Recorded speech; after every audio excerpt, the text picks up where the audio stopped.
Revera abayoboye guhera kuri paruwasi kuzamura abayoboye nibura paruwasi kandi ubwo ni revera numva ngo abafite nibura ntuza zingahe ariko uyu munsi umuntu arabyuka bakamubwira bishop atagira n'icyumba koko cy'amasengesho we nta n'icyumba cy'amasengesho agira ariko nyine Juste niyo ari kukubwira ko Paulo agarutse akaza Paulo yari intumwa apotre Paulo akaza akareba intumwa ziri hano i Kigali ziri i Burundi n'iziri muri Kenya nukuri ashobora gufata inkoni akazitura abantu nkuko bibiri vango bamwe yabahaye kuba bigisha abandi baha kuba bahanuzi niba Imana yicaye mu ijuru ikicara mu bumana bwayo ikabone voda ari umuhanuzi imugira umuhanuzi ariko isi yo umuntu arakubwira ngo ngewe mu maranga 6 sigaje rimwe ari nta bantu benshi bamwe babitsa amaranga mutima y'abantu bakayitiranya n'amaranga mutima y'Imana sibyo yego buriye niba ari impano yo kwifuzwa nziza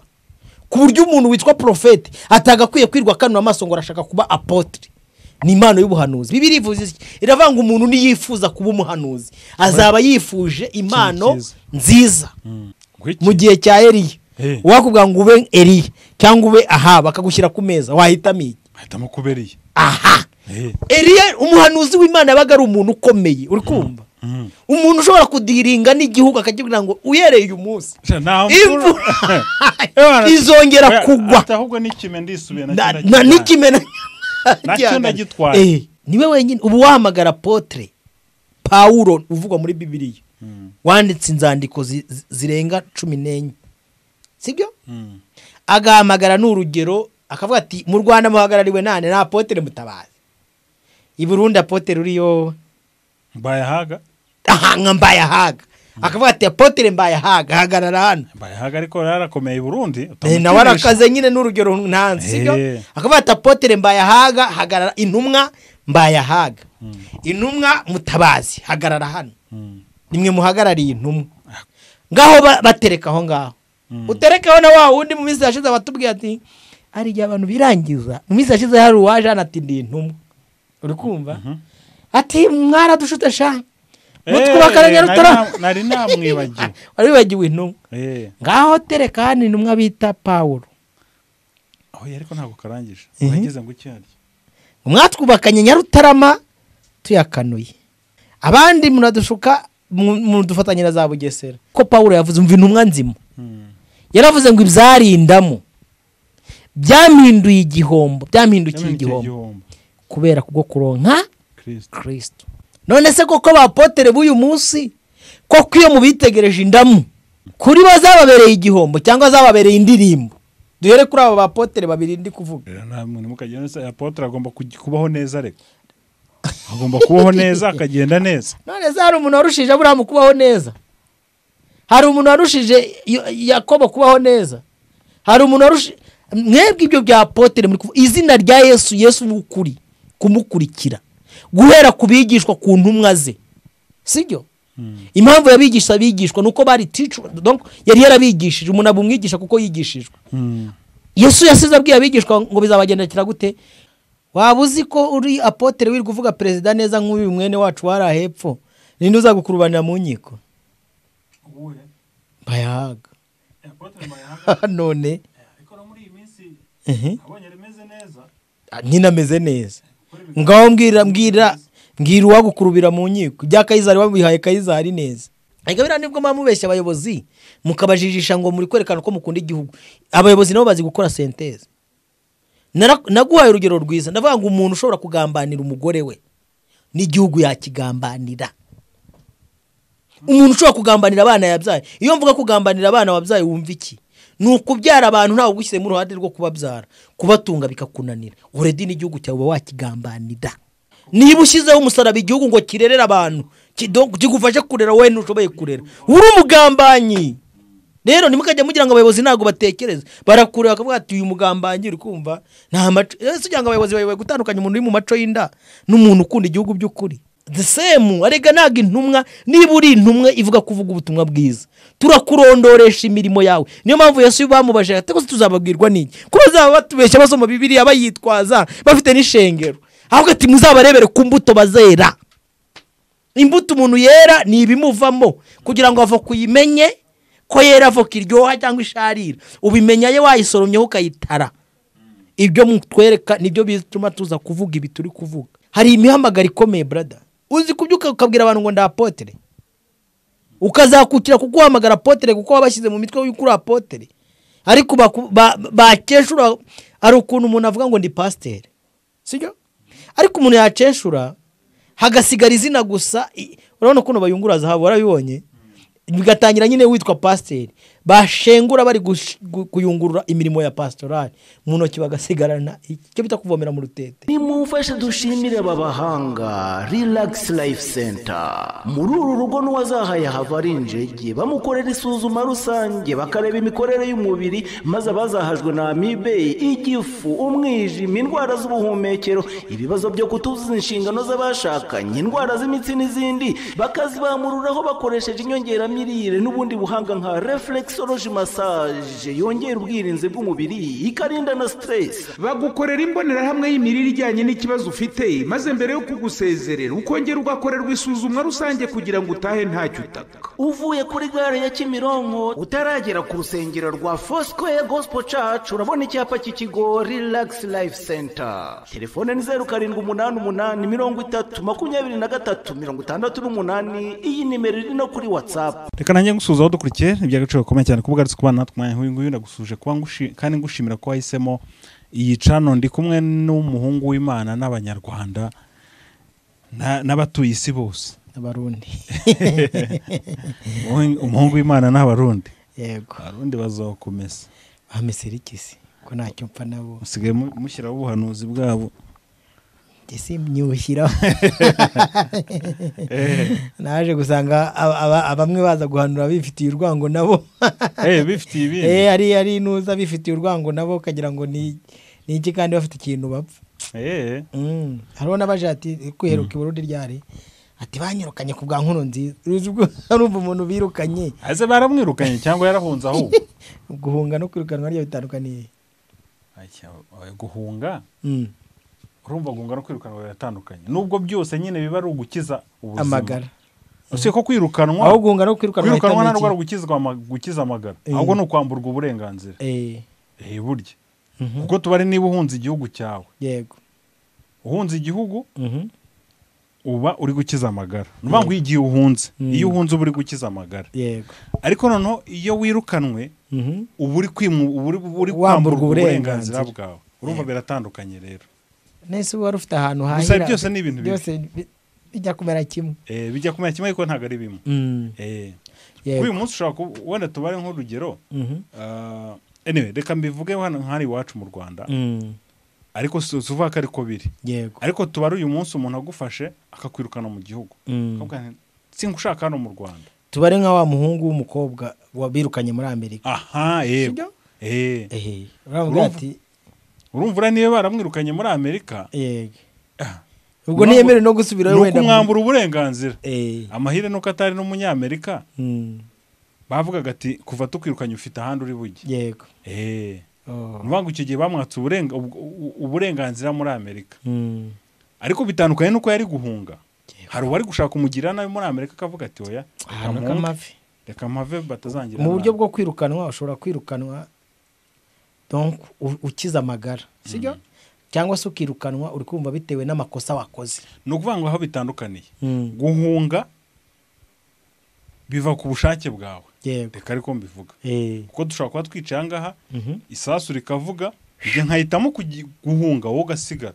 Ukavuga uti ninshaka mpe. Sinago ntibiri. Urumva guhunga ni amahitamo. Ariko kwirukanwa ubihitirwamo. Babiguhitiramo. Okay. Urumva ko biratandukanye. Ni mpamvu rero ko umukozi w'Imana ukajya no muri politike bamba natari sawa. Rero tutarajya kure ariko yego, nabonye umuntu bita ngo Chris Ndikumana ashobora kuba ari i Kigali. Ayo makuru urayazi? Chris Ndikumana? Urundi Chris Ndikumana njya mbona hari igihe ajya gukora ibiterane bikomeye. Bititiza isi. Ari mu bantu bakomeye muri muvoma yabo. Muvoma ya IM urayizi? Oya. Wajya kuri Google ugasearchinga. Iyo muna basinaci? Ntago nyese. Nabibwirwa n'iki? Ni muvoma yitwa IM donc cyangwa ndiho. Suyizi? Ni muvoma ikomeye cyane rero. sinzi ntago yaba yaje naha abakanguka ngo babe batabimenye. Amubonye he? Nicyo nibaza we nuko nabibonye ku social media barimo bavuga ngo ari i Kigali abandi bashyiraho ibiterane bye yakoreye kwa Masasu nkibaza umuntu nkuriya yagera i Kigali nta hakuki mwizera itangazamakuru yese kandi turikoreramo nyine ariko nago uko murikoreramo uyu munsi kubera hagiye hazamo n'amasocial media n'iki byose professionalism niko na umwuga ubunyamwuga bwagiye butakara nk'ibyo uri kuvuga byabaye 2023 Kristi yazaga kwa Apotre Masasu yego muri Restoration Church yego reka hari igihe tunavuga ngo kwa kanaka nyine hari izina riruta ubundi bari byo ntago bari ibyo ngo kwanuza tuvuze ngo kwa Masasu se niba ari kwa Masasu gusa Imana iriyora none nawe urumva nyine niba atari kwa Kristo nacyo ni ikindi kibazo ariko hari intumwa yitwa Paulo wayizura uyu munsi akavuga ati Paulo ibintu waharaniye ngwino urebe abandi bitwa Apotre nkawe urebe ibintu bari gukora shamenya afata inkoni yafata inkoni nukuri ashobora gufata inkoni vo kuko umuntu yabyuka mu gitondo akavuga ngo ngenda Apotre nabonye umuvandimwe ejo bundi yavuga ati ubundi imihamagaro ni 6 atunsigaje iranki imwe yonyine ubundi nkabandakazi uri nkabambaye marishal ngaho nyumvira kandi ubundi habaye imihamagaro 3 wengi ikintu cyantangaje no kubundi iri atitere tuvugishije ukuri ntago twere kurya imboga muri iki kiganiro ubundi kugira ngo ube musenyeri Maidi ajya muri Kiliziya Gatolika reka ariho duhera wende ni naho turebera fata musenyeri wo muri Kiliziya Gatolika reba ntuza abapadiri abayoboye ukuntu bahabangana reba za Kiliziya abashombye ukuntu ziba zingana jya murangirikane ubwo ndi kureba hano tureba wenda muri ADP ntago tugira ba bishop tugira ba revera ntago waba revera ngo ujye ku mudugudu kwitorera revera abayoboye guhera kuri paruwasi kuzana abayoboye nibura paruwasi kandi ubwo ni revera numva ngo abafite nibura ntuza zingana ariko uyu munsi umuntu arabyuka bakamubwira bishop atagira n'icyumba koko cy'amasengesho nta n'icyumba cy'amasengesho agira ariko nyine jiste niyo ari kukubwira ko Paulo agarutse akaza Paulo yari intumwa Apotre Paulo akaza akareba intumwa ziri hano i Kigali ziri i Burundi n'iziri muri Kenya nukuri ashobora gufata inkoni akazitura abantu kandi yangiza akabyuka akati ngewe nsigaje titirimo imwe ubundi nkaba ndabisoza mubwire imihamagaro 3 umuntu agira 3 yonyine ntuguhamagarwa wihana ibyaha no guhamagarwa ureka ibyaha nibwo Imana ihamagara umuntu sibyo icya kabiri no kuguhamagara iguha umurimo wo gukora nkuko bibiri vango bamwe yabahaye kuba bigisha abandi baha kuba bahanuzi niba Imana yicaye mu ijuru ikicara mu bumana bwayo ikabone Evode ari umuhanuzi imugira umuhanuzi ariko isi yo umuntu arakubwira ngo ngewe mu maranka 6 nsigaje rimwe sibyo undi muhamagaro wa 3 ni umuhamagaro wo kujya mu ijuru ngaha Imana ihamagara umuntu imuhamagara ava mu byaha ikamuhamagara imuhamagara wo murimo ikanamuhamagara imweza imujyana mu ijuru ubwo uraza kumbwira wa muvandimwe wacu na bavandimwe bahaye pansiyo aho mu by'umwuka pansiyo bayikuye ibyo tubyihorere sibyo ariko se umuntu Imana imuhamagaye ku wa mbere imugize umuhanuzi ni umuntu umeze ute umuhanuzi ni umuntu ubwira abantu icyo Imana yifuza mu bantu ubwo ni umuntu uvuga amarangamutima y'Imana sibyo none se niba Imana ibona ari wowe uzajya uvuga amarangamutima yayo ikugize intumute umwigisha amariki Evo umwigisha yigisha abantu uri kumva ibyo Imana itekereza sibyo mvuze ko umuhanuzi abwira abantu amarangamutima Imana igize gute itekereza umwigisha akigisha ibyo Imana igize gute itekereza urumva ni ibintu bibiri umwigisha yigisha ibitekerezo by'Imana itekereza umuhanuzi akavuga amarangamutima y'Imana ku buryo Imana ishobora kubwira umuntu ikamubwira kandi abahanuzi bagenda bakora bitewe n'aho Imana ishaka ko bagira gute bakora. Ari nabyo abantu bamwe bijya barwanira, umuntu akavuga niba uri umuhanuzi urajya kwirwa urwanira, uri kumva urumva muvandimwe. Umuhanuzi wese ahava akagera, sibyo? Ahanura amarangamutima y'Imana itekereza. Ari nta bantu benshi bamwe babitsa amarangamutima y'abantu bakayitiranya n'amarangamutima y'Imana. Sibyo? Yego. Buriya niba ari impano yo kwifuzwa nziza ku buryo umuntu witwa profete atagakwiye kwirwa kanura amaso ngo arashaka kuba apotre, ni impano y'ubuhanuzi. Bibiliya ivuze iravanga umuntu niyifuza kuba umuhanuzi azaba yifuje impano nziza. Sibyo? Hari abahanuzi bo ku rwego rw'igihugu. Ubu ari gufata Eliya yari umuhanuzi mukuru n'abandi ba Yeremiya, usiye ko donc bayoborwaga n'umwuka w'Imana akaba ari ubayobora, sibyo? Wakubwira ngo kuba nka Eliya no kuba nka Sawuli umwami w'Abisiraheli wahitamo iki?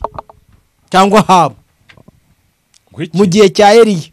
Wakubwira ngo ube Eliya cyangwa ube Ahabu akagushyira ku meza, wahitamo iki? Ahitamo kuba Eliya. Aha, Eliya umuhanuzi w'Imana yabaga ari umuntu ukomeye, uri kumva? Umuntu ushobora kudiringa n'igihugu akagira ngo uyereye uyu munsi izongera kugwa. Ahubwo n'ikime ndisubiye na n'ikime nacyo ndagitwaye. Uzi ko first lady witwa Yezebeli, sibyo? Yarahagaze araza muri Isiraheli aravuga ati mva nkubwire abahanuzi mwese mwahanuraga muhindura ibyo mwahanuraga, aberekwa mwese muhindura ibyo mwerekwaga, murajye muvuga ko Bara yivuze, muvuga ko ariyo Shera ivuze, sibyo? Muvuga ko ari Dagoni ivuze. Witwa Eliya aricara avuga ati aka nagasuzuguro, urukumva? Hambwa atumva nkubwire Yezebeli, hamagara abahanuzi bawe bose magana ngahe duhurire kuri Karumeli ku musozi turebe Imana nyamana. Ararambwa ko umuntu yoroheje, ariko umuntu araba ari profete nta agaciro ko kuba nibura avuga iby'Imana yifuza mu bantu, sibyo? Ahubwo ikibazo buri wese kuki asigaye abyuka ashaka kuba profete. Asanga umuntu na apotre ariko wamwakira mu kigano cyangwa yaba ari mu rusengero ati nge ndi profete runaka, ntashaka kuvuga technology. Uri kumva do hinda akantu ka technology ikasigaye kandi muri no minsi nyine bajya ko hagata abantu bamenye ko hejuru cyane, sibyo? Ngo hano mu mutwe ngo ndi kumva harimo akantu ka technology. Abantu reka nkwe urugero rwo hafi. Bravo rabizi ko najya n'imboga ntukorana ibiganiro n'umuntu witwa Apotre Mutabazi. Sivuga savuga ngo ni intumwa. Intumwa ahubwo ngo igenzura izindi. Ngo iri hejuru y'izindi. Umundi ntumwa ibizi icyo yatumwe. Kuko ubundi Apotre Mutabazi wavuga ko yahamagawe agiye kwimikwa kuba cardinal. Imana ikamuga ngo yanga ibyo ntabyo nshaka. Nshaka kuba niwe wari kuba kambana. Ariko gute twisanze ahantu niwe wenyine ubu wahamagara Apotre Paulo uvugwa muri Bibiliya wanditse inzandiko zirenga 14, sibyo? Agahamagara n'urugero akavuga ati mu Rwanda muhagarariwe nane na Apotre Mutabazi, i Burundi Apotre uriyo Mbayahaga. Nka Mbayahaga akavuga ati Apotre Mbayahaga hagarara hano. Mbayahaga ariko yarakomeye i Burundi nawe arakaze nyine n'urugero ntanzi, sibyo? Akavuga ati Apotre Mbayahaga hagarara, intumwa Mbayahaga, intumwa Mutabazi hagarara hano. Nimwe muhagarariye intumwa. Kutaza kuvuga ko ari none Mutabazi ari uhagarariye intumwa zo mu Rwanda.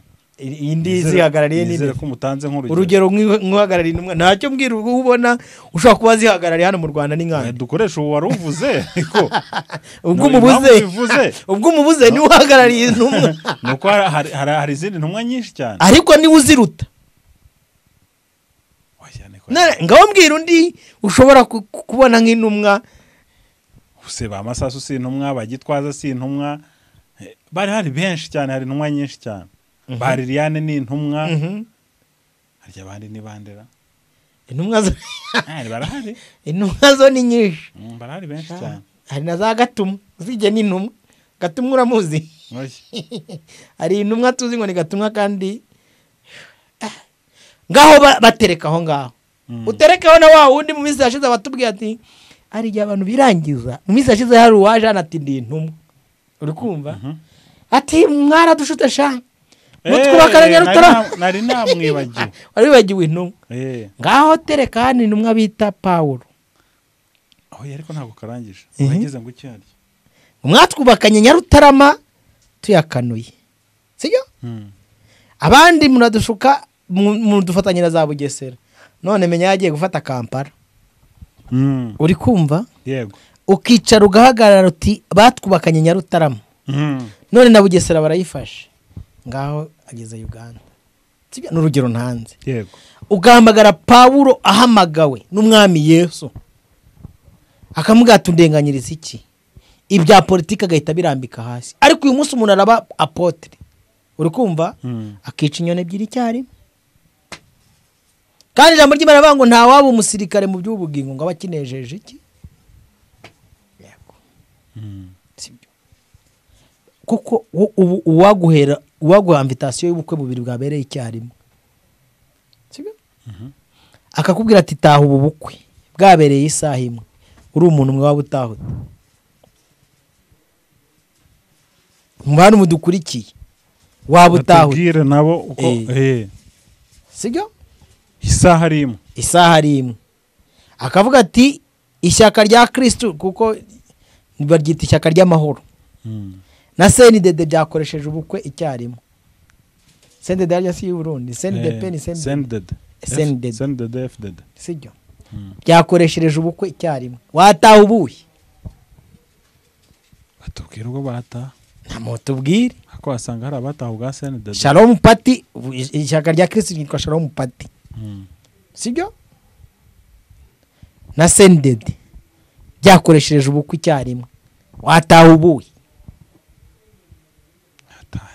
sibyo ariyo mpamvu ibyarindamu niko Pawulo yavuze umva intumwa nzima yaravuze ngo ibyarindamu byampinduye igihombo byampindukiye igihombo kubera kubwo kuronka Kristo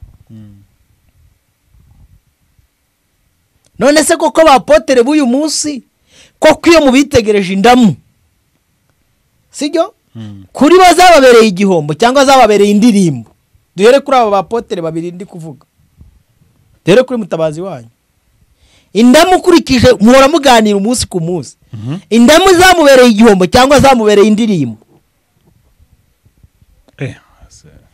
ni ikihe kiganiro reka turi kuganira nabikizwa sinzabivuga ni igihe kiganiro yakora ngo asoza atavuga ati muzane igihe bazaniye wungutse ariko turavuga ko ariko ari ngombwa ubu ngubu ndabizi ko nawe iki kiganiro haravuga ati wowe washaka kumfata ku munwa n'urugero nguhaye ntabura na defense bibiliya ariko yavuze ko bibiliya mwazisomye nabi nyine nanjye niyo mpamvu ngo ntabura defense bibiliya yavuze ko ari mwigisha kuki atekereza ko niwe mutazi gusoma bibiliya muceceka abigisha ariko nta muntu n'umutabura big energies harabafite nigeze guhinguka ahantu muri groupe imwe sanga bayoboye tsinda ry'abantu benshi yabayoboye nawe gatishaka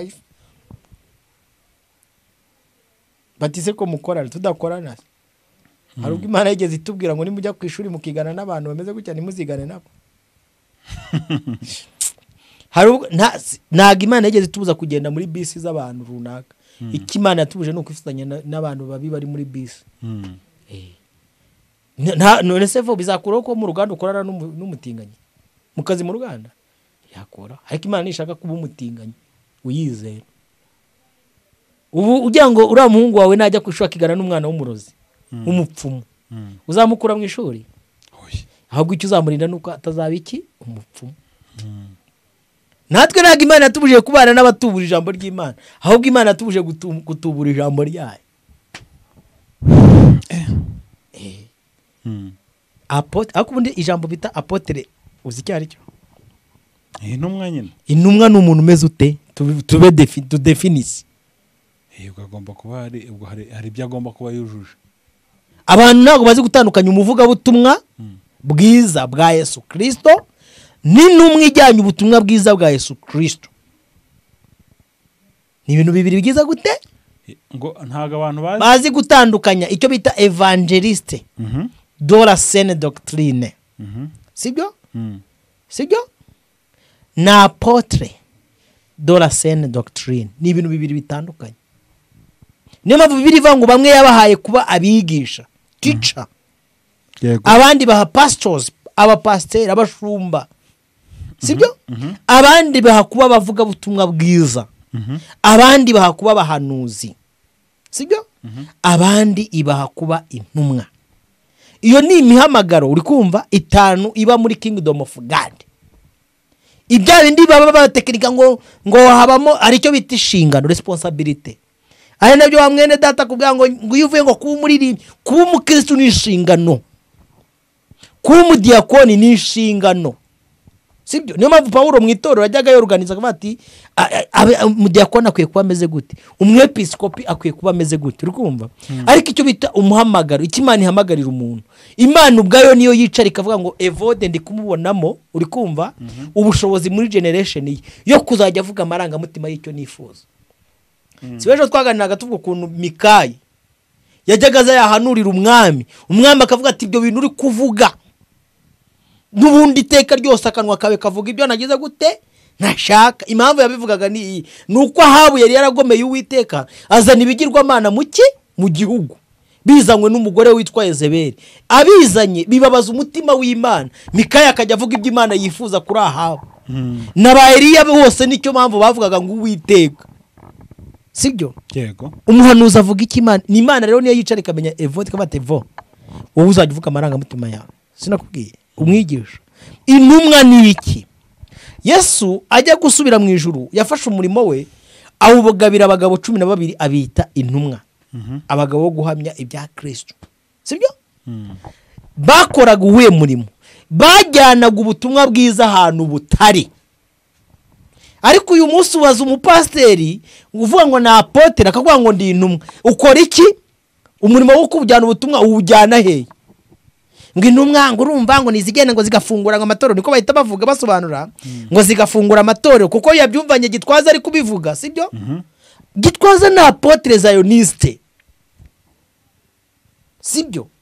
Apotre Gitwaza na apotre Zioniste, apotre Masaso na apotre Restore, sibyo?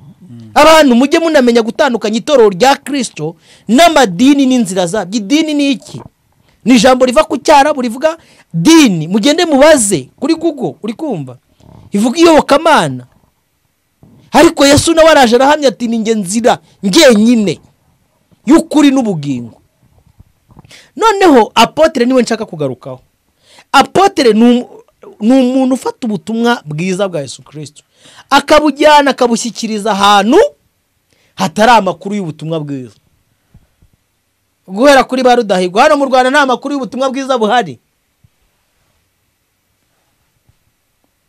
Asiyavuga ko tutari dukeneye apotre, twari dukeneye abavuga ubutumwa bwiza bwa Yesu Kristo bateguza ubwami bwe,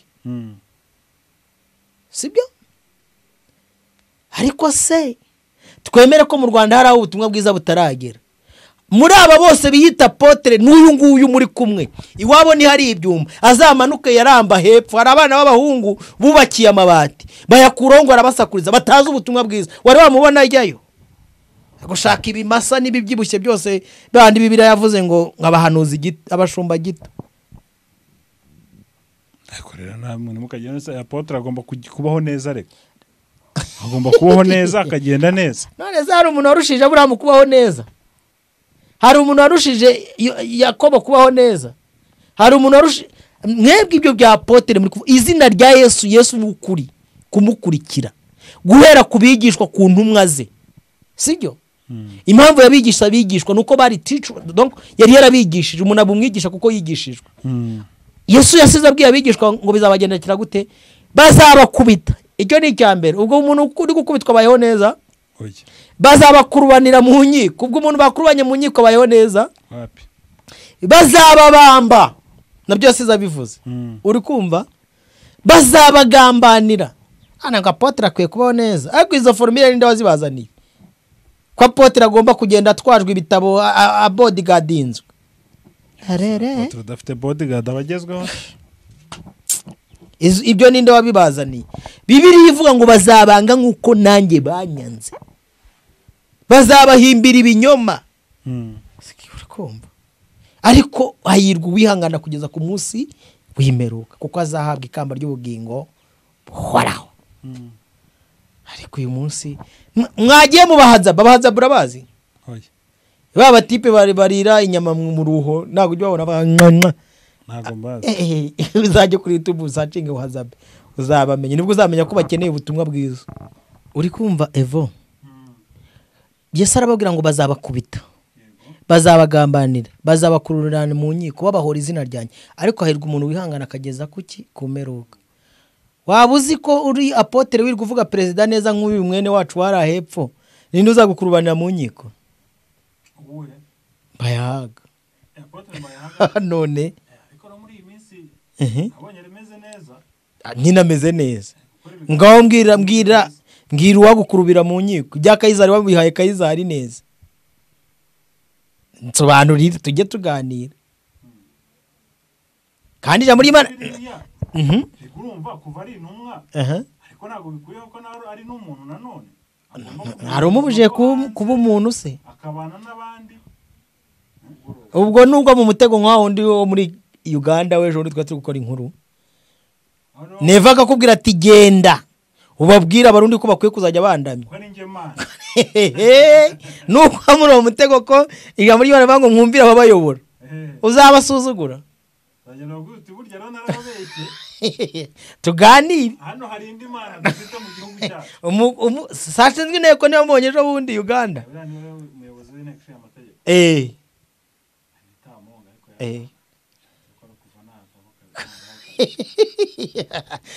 tuganire sibyo ni Yesu natwe ubu turi nka Roho Mutagatifu. Aha ukajya ugira ngo nawe nibyo sana. None se bizagenda gute?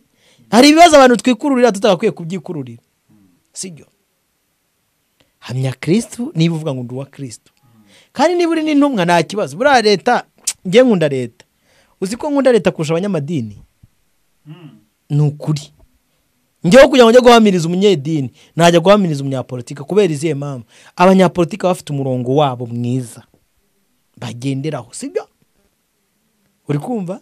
Ariko abanyamadini ni abagambanyi bo kuri urwo hejuru. Leta ifite intumwa, ifite n'abavugizi. Kuki uri kwigira umuvugizi wa leta? Iyo sengerance ni hahandi umuntu avuga yagera akaba yanatangira kuvuga ibitagenda. Uri kumva kubera guhora gukunda kuvuga. Ntago gukunda igihugu bivuze kugera ku rwego uri kumva ugera ku rwego ugira abaturage ngo nibasenge umuntu nk'Imana. Uri kumva n'urugero ngo waye sibyo. Kandi ubizi ko Imana rurema ibaho nawe mu mutima wuze ukuri. Nese igihugu uracyanga? Egabira nibwo mamubeshya abayobozi mukabajijisha ngo muri kwerekana ko mukunda igihugu. Abayobozi nabo bazi gukora senteze. Naguhaye urugero rwiza ndavuga ngo umuntu ushobora kugambanira umugore we n'igihugu yakigambanira. Umuntu ushobora kugambanira abana yabyaye. Iyo mvuga kugambanira abana wabyaye wumva iki? Nukubyara abantu ntawo gushyire mu ruhande rwo kubabyara kubatunga bikakunanira. Uredi n'igihugu cyawe wakigambanira. None niba ushyizeho umusaraba igihugu ngo kirerera abantu kigufashe kurera wowe ntushoboye kurera uri umugambanyi. Rero nimukajya mugira ngo abayobozi ntago batekereza barakureba bakavuga ati uyu mugambanyi uri kumva nta maco. Ese ugira ngo abayobozi bayoboye gutandukanya umuntu uri mu maco y'inda n'umuntu ukunda igihugu by'ukuri. Ngiye none nkunda perezida wacu uri kumva aba bateye imboni kare. Uyu mwana w'umuhungu ni waririmba baramubuyobozi ko batabuguhaye. Niba udashobora kurinda umuryango uyise wikanga. Niba udashobora kurinda umuryango wawe ngo urinde abawe ukaba ufite abantu 1 2 3 4 5 wabyaye ugashyira hano ku isi ukaba udafite ubushobozi bwo kuba protege. Ushaka kumaza ngo urabamprotégera waje kutubwira ko wabataye sibyo. Mahidia niba guha akarere ntuzakajugunya. Niba guha ministeri urumva yo bitazagera igihe ukayijugunya ngo mubujije umugati ariko aba yawibujije. the same. Arega naga intumwa, niba uri intumwa ivuga kuvuga ubutumwa bwiza, turakurondoresha imirimo yawe. Niyo mpamvu Yesu bamubajije ati ko tuzababwirwa n'iki, ko bazaba batubeshya basoma Bibiliya bayitwaza bafite n'ishengero, ahubwo ati muzabarebere ku mbuto bazera. Imbuto umuntu yera ni ibimuvamo, kugira ngo ava kuyimenye ko yera avoka iryoha cyangwa isharira, ubimenya ye wayisoromyeho ukayitara. Ibyo mutwereka nibyo bituma tuza kuvuga ibi turi kuvuga. Bro, niba ari umuntu ukunda igihugu cye, uri kumva, ninjye nawe udukurikiye udukurikiye, sibyo? Ntago nkubeshya mo frere, niba umuntu ashobora, ariko tuganire. Mwana ufasha umuntu umutesheje umwanya we, bura niba ari ikintu kibabaza kibaho nubwo gutandukana k'umugore n'umugabo. Waruzi ariko iyo habaye divorce abantu bahomba, uzi gutondekanya ukuntu bagenda bahomba bakurikirana. Iyo umugabo koze no habanza igihugu. Umugabo wese brother, umuntu wese uzi ko ajya muri leta igihugu kikwemera gushaka kirabyemera mukisi. None se umuntu apfuye iwawe wamureka kumyakanuka cyangwa wamushakira irimbi? Nose bugira ngo igihugu nuko cyishimiye kubona abantu arongora kuwamera amara kubyara gatana gahita ajugunya ababyaye kajya gushaka undi. Erega buri igihugu urumva, nose igihugu nikigira statistique. Igihugu kiba cyanarize nk'ubu twebwe dufite 50 ku gitsina gore, sibyo? Tukagira 48 ku gitsina gabo. Iyo 48 ifite ukuntu isaranganywamo. Abatipe bamanuye amapantaro babajyana iwawe, abandi mageragere. Aho ntago bari gutungiraho imiryango, sibyo? Abandi bari kwitabaro, bari kurwanira igihugu, bari kurara barinze umutekano w'igihugu. Abo nabo kubona uburyo bwo kubaka umuryango no kubona ibyishimo by'umuryango, hari igihe biba binagoye. Evo tujye tuvugisha ukuri, umuntu atereta bitewe naho ura n'uwatereta. Nese niba ka militaire irimo abantu uri kumva 3,000, sibyo? Gitsina gabo baratereta ryari se ko bari kurinda igihugu. Bura niba hari abantu bo kubaho n'abasirikare baba bagomba kuba barimo, sibyo? Ndi kugenda ngo urugero rwawe. Abandi basemuhunzinze barajihadinga, sibyo? Aha basangiye ingendo, n'abasangira ingendo, sibyo? Leta ishobora kubona bataye abo bana ikavuga ati n'ubundi n'uyu yatuzaniye ntacyo n'abacunganwa nabo imyaka 3, kuko nawe hari ikindi kibazo kerikonke mu buryo buri social, buri psychologique, buri philosophique, buri religieux, uri kumva afite ikibazo nta kindi leta yakora. Ariko burya bwa mbere na mbere umuntu akoze divorce, brother, hahomba igihugu. Kabiri, umuntu wa mbere uhomba ni umugabo, wa gatatu ni abana, uwa kane ni umugore. Man, umugabo arahomba. Si ureba, reka nkwe nk'urugero rwa hafi. Ubu sura nandukanye na madame, umwe mu bantu bahomba mbere y'abandi bantu bose ni ngewe. Icyambere, umugore ahita azamuka karira hararugura atabana ndabagenda basigara. Nabana babaza kubera ko bakundanye bati turasigarana na mama. Umugore agatavuga ati guhera uyu munsi uzongera kubabona bikuruhije. Ubu hari umugabo wicaye urukumva yarabyaye abana akaba amaze imyaka 6 atarongera gucigera. N'urugero nanze. Ntago ndi bukwemera. Impamvu ngiye hari bukwemera ni ingi. Ushobora kubumva ko uhombye kuko wenda tazangira kubona abantu kubishaka. Wenda gutanga tudetaye. Ahubwo none abana bagiye kurerwa n'umubyeyi umwe kandi bari bafite. Niho nyine ndi kugenda nk'ubivira icyo bita guhomba. Niyo mpamvu nemeza ko ngiye mu gihombo cya mbere wenda uretse icyo wari utambitsemo iki gihugu. Abana nibo ba mbere bahagenda.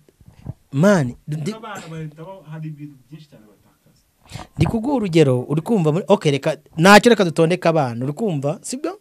Abana bashobora guhomba uri kumva, ariko mu ngano yaje barimo.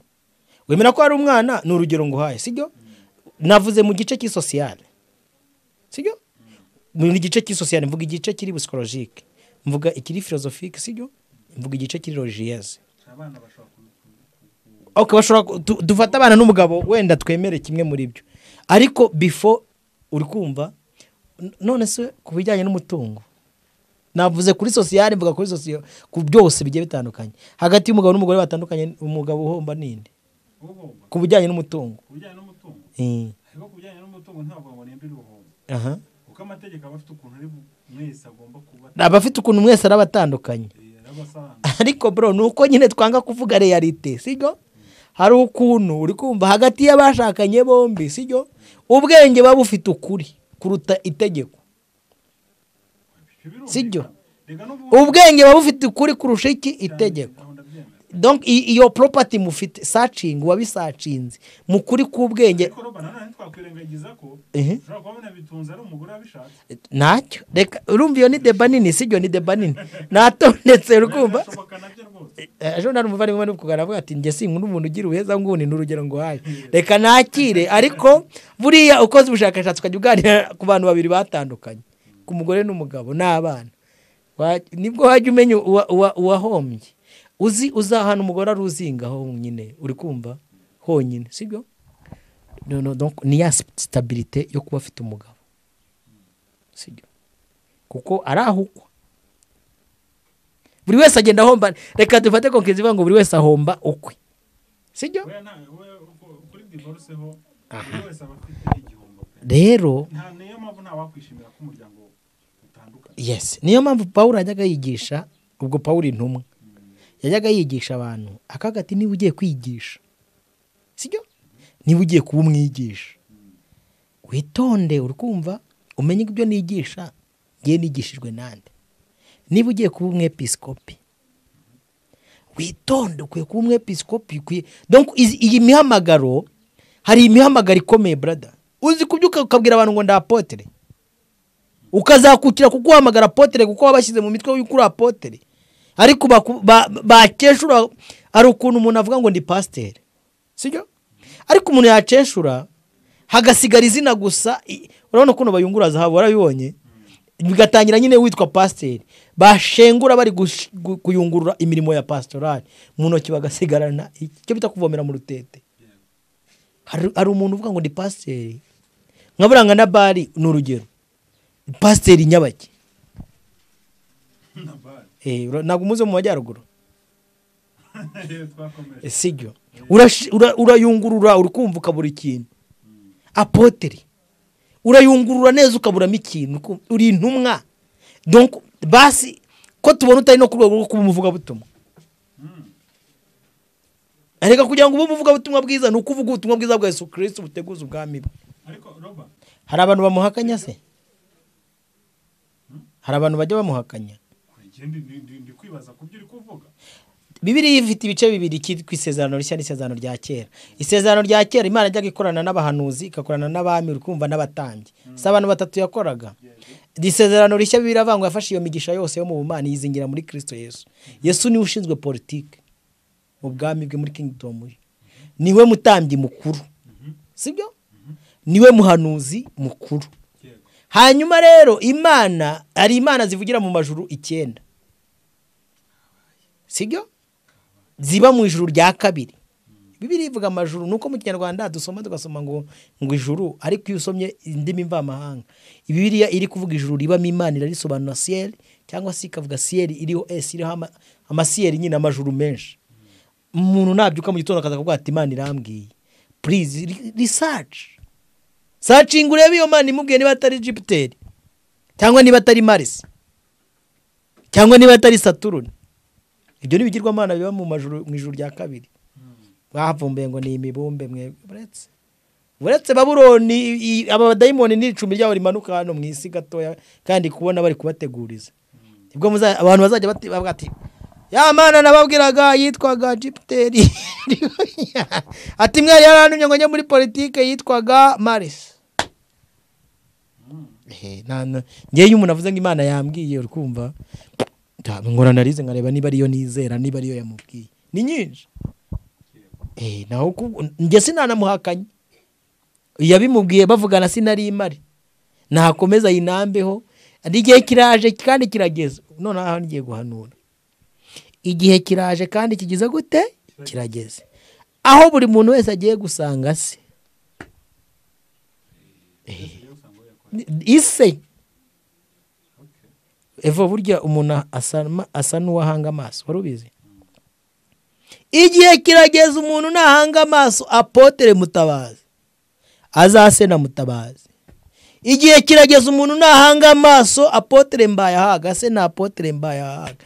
Igihe kirageze umuntu nahanga amaso Apotre Gitwaza ase na Apotre Gitwaza. Reka mbwira abaririmbyi bizera kimwe nanjye cyangwa se abizera kimwe nanjye bajye bahanga amaso Kristo.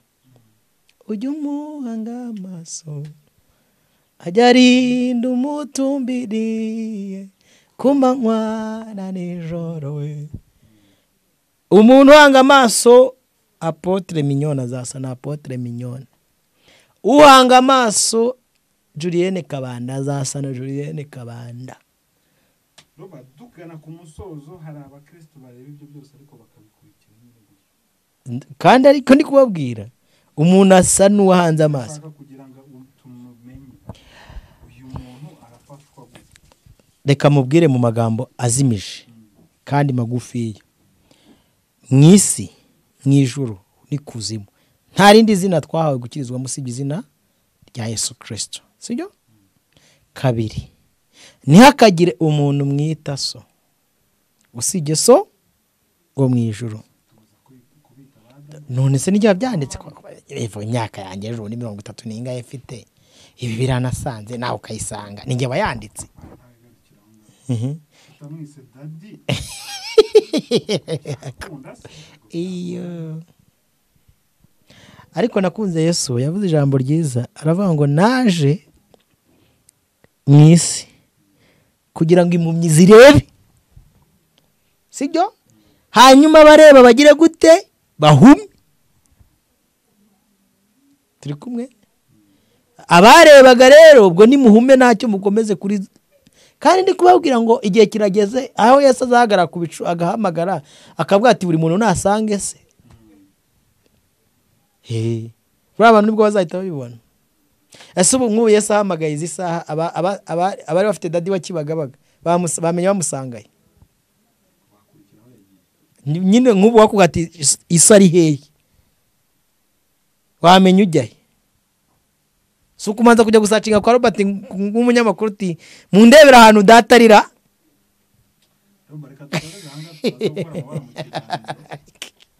Yego ukahaha ibiha. Shalom shalom.